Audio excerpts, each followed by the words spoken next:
We are looking forward to this session in our fall study, Ye Shall Be My People, the second part of our continuing series on preparing for the future. This week, we will be studying the topic, Jehovah Makes a Covenant, on Monday night, October 17th, at 9 p.m. Central Standard Time. We hope you will make time in your schedule to attend the online study and discussion. To get the most out of our study time, we encourage you to listen to the recording and to study the slide deck before Monday. Also, we hope you will take a look at the suggested questions and even come up with questions of your own for the discussion. We will be covering Exodus chapters 19 through 24 and 32 through 34. Please read these chapters in preparation. We also encourage you to read the books of Exodus through Deuteronomy at least 5 times over the course of the fall study. Reading all of these books of the Bible will help you to see tonight's topic in the context of this period of Israel's development, as well as understand how it fits into God's eternal plan for the redemption of man. Continue to look at and memorize this Bible outline from Bob and Sandra Waldron's book. It will help you understand how everything in the Bible fits together. We are studying the Exodus of the Israelites and their wanderings through the wilderness. These 8 chapters under consideration for this study contain many subjects we could study in depth, such as the giving of the 10 Commandments, giving the rest of the laws, the worship of the golden calf, and so much more. But I have chosen to focus on the covenant that Jehovah makes with Israelites. This covenant will provide the foundation and structure of what will become the nation of Israel. The covenant Jehovah made with the Israelites is a key component in fulfilling God's promise to and covenant with Abraham to make a mighty nation from his descendants. The Mosaic, or sometimes called the Sinai covenant, will also give us a glimpse into the new covenant that God's people will have with him through the blood of his Son, Jesus Christ. For a moment, try to place yourself in the sandals of the Israelites.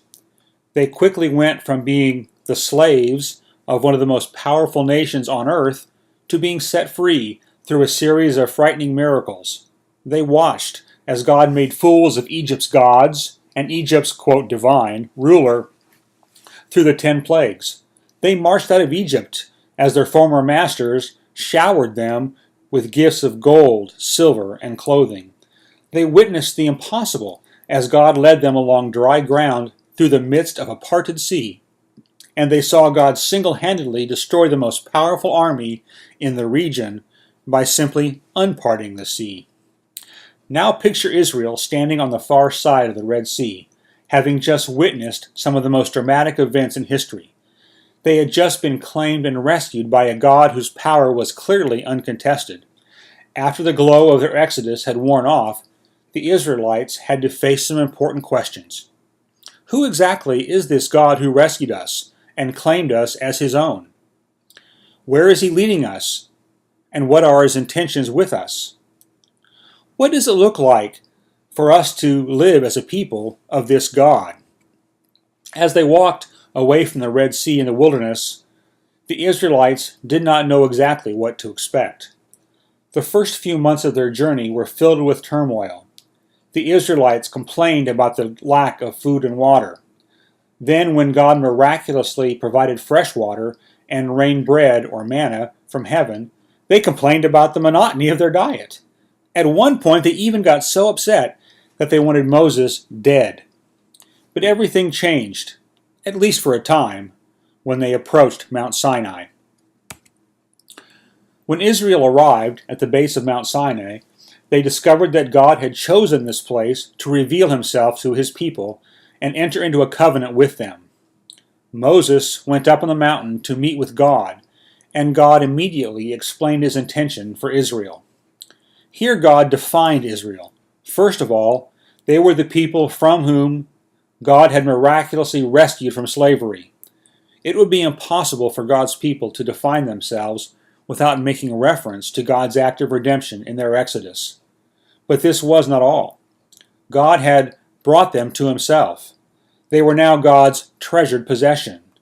God was using this moment at Mount Sinai to identify himself to his people and to tell them about their new identity. They could now rest in the security of being treasured and protected by God. It was also here that God would set the terms for how their relationship would work. Before they could begin this process, however, the people of Israel had to prepare themselves. The Israelites had to consecrate themselves.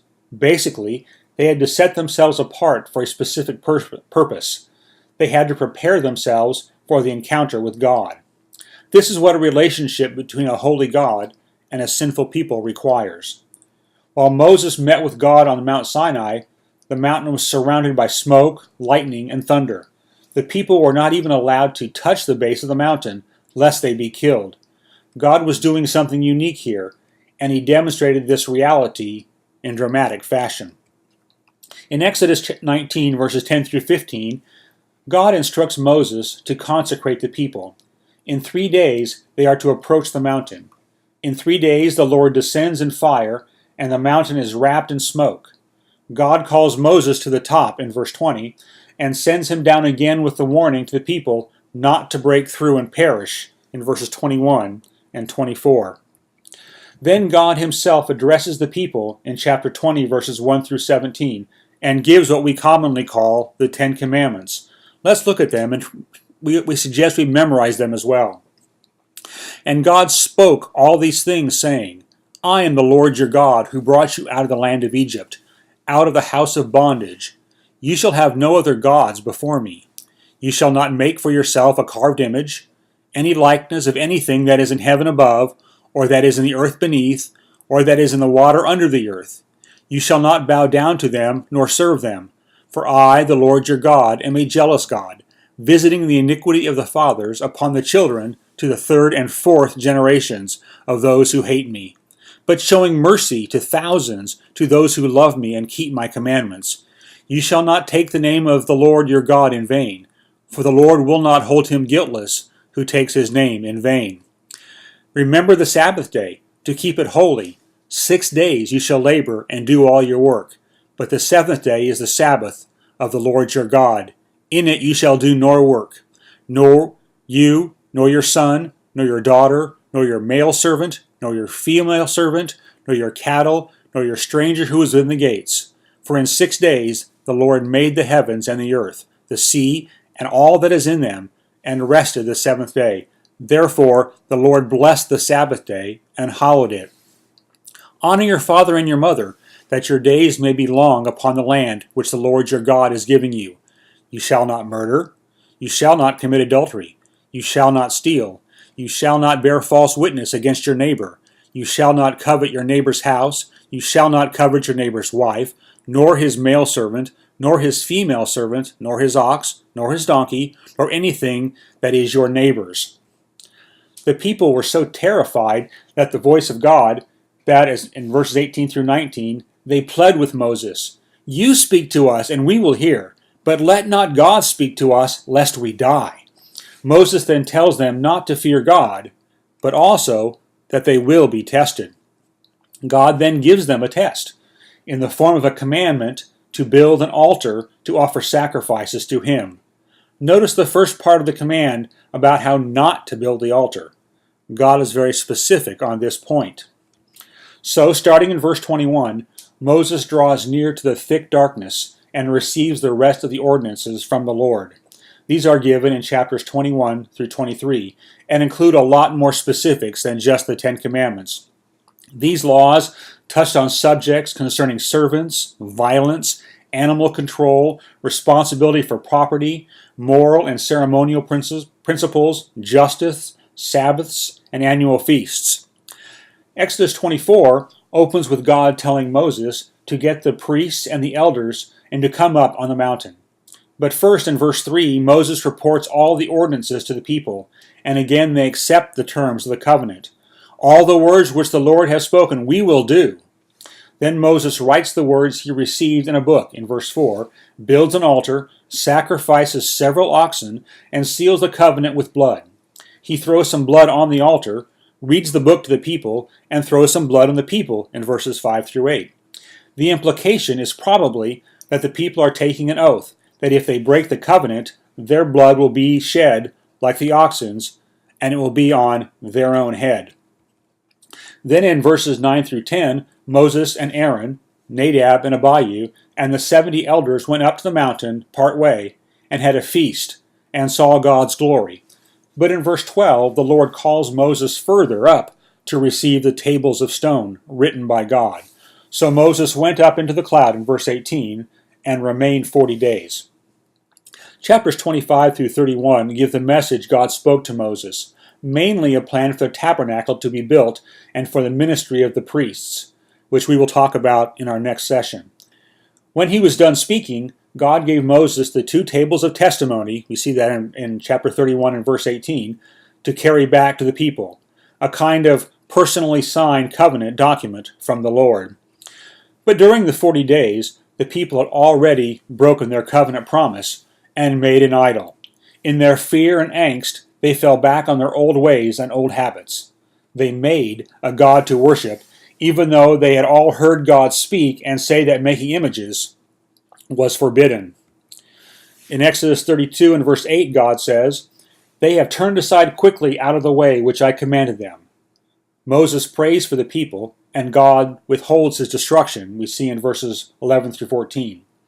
When Moses comes down to the camp in verse 19, he smashes the 2 tables of the covenant and to show those people who have broken the covenant. Then the sons of Levi slaughter 3,000 men in verse 28, and God sends a plague in verse 35, but the nation as a whole is spared through Moses' prayer. Now the question is, what becomes of the covenant? They had broken it before it was even completed. If this covenant were based on works or on strict justice alone, Israel would be done for. But to show that the covenant is based on grace, God renews the covenant and uses words which make this gracious foundation clear. In chapter 34 and verse 1, God tells Moses to make a new set of stone tablets and come up again. In 34 and verses 6 through 7, God reveals himself and the basis of the renewed covenant.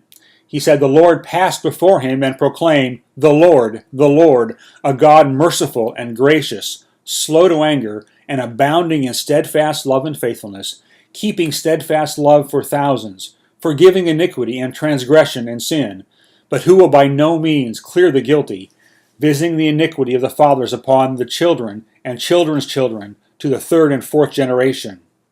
Moses then pleads in verse 9, "Pardon our iniquity and our sin, and take us for thine inheritance." And the Lord responds in verse 10, "Behold, I make a covenant. Before all your people I will do marvels, such as had not been wrought in all the earth or in any nation."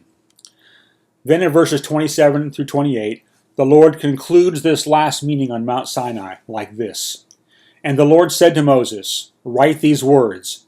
In accordance with these words I have made a covenant with you and with Israel.